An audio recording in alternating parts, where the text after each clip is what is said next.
Magandang araw, may gagawin po tayong eto, induction cooker. Ito yung yung bagong style ng ng kalan na linalagay mo na lang dito sa ibabaw pero hindi na siya umiinit, hindi mo na nakikita yung baga. Ang nito ay electronics na to sa loob, siya na nagluluto rito. Ang naging problema nito, itong cordon niya, yan. Puro ngat-ngat ng daga. Tapos tinaypan lang hanggang sa umusok na yan. Ang papalitan natin, itong cordon. Pero bago natin palitan to, buksan natin yung loob para malaman natin kung ano ang mga piyesa nga sa loob.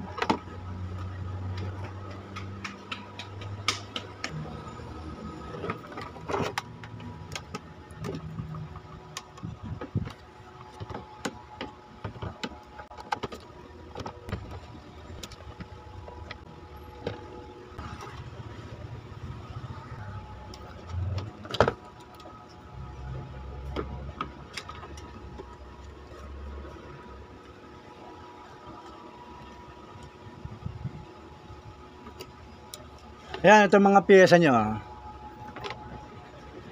Ito yung sa may sa digital niya, sa digital touch niya. Ito yung niya, yung mga may IC siya, yan, may piyesa.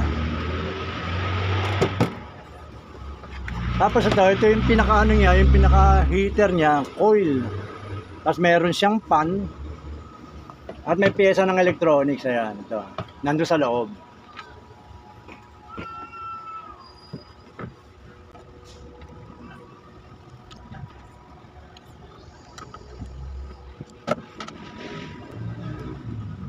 Ayan, ito pa yung mga piyesa niya, ayan. Ano siya, talaga, electronic type na siya.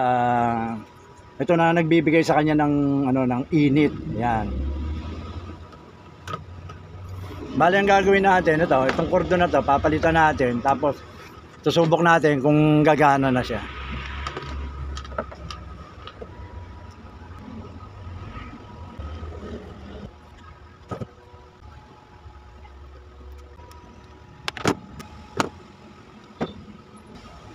Ito may pamalit tayo ito. Heavy duty rin na wire. Ito ang ilalagay natin dito para at least malinis na uli, wala na siyang ngat-ngat ng daga. Ito ang ilalagay natin.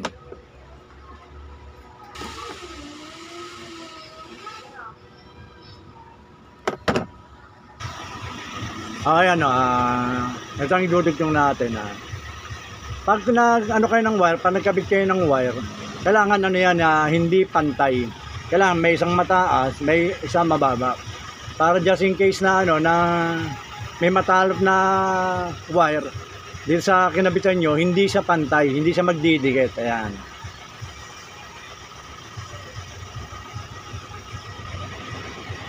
Pati ang pagkabit niya, kailangan siya pa salubong.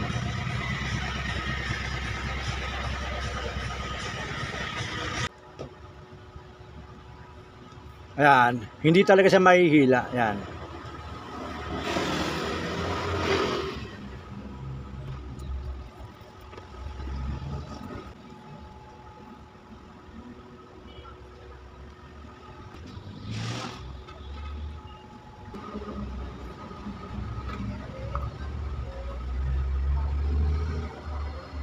Yan, binuwala natin siya.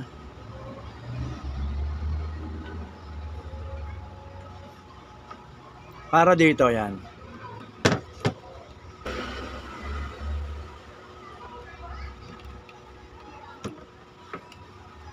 Para pag inilaman niya, hindi sasama yung ibang wire. Hanggang dyan lang siya, naka-eksakto lang sa ganyan.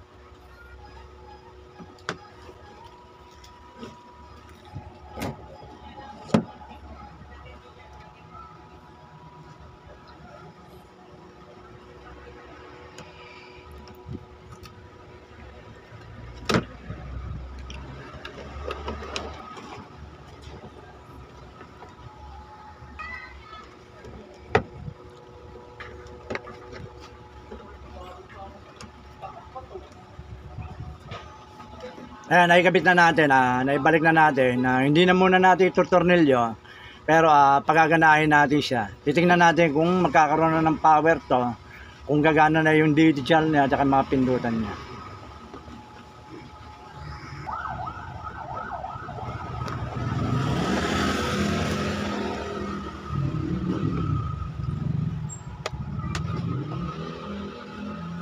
Ngayon, isasaksak natin siya. Kung magkakaroon na to ng ilaw itong digital na to, at pagaganahin na natin lahat ng kung magno-normal na. Nasaksak natin.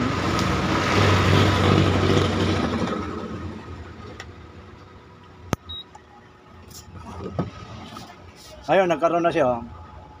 Off. Pindutin natin tong on. Ayun, on.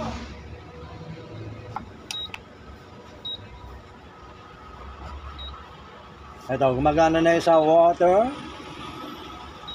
Sa milk.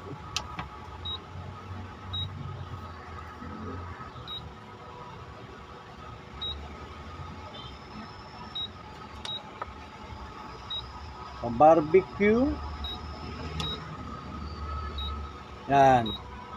Yan, may power na uli yung itong induction cooker, gumagana na uli.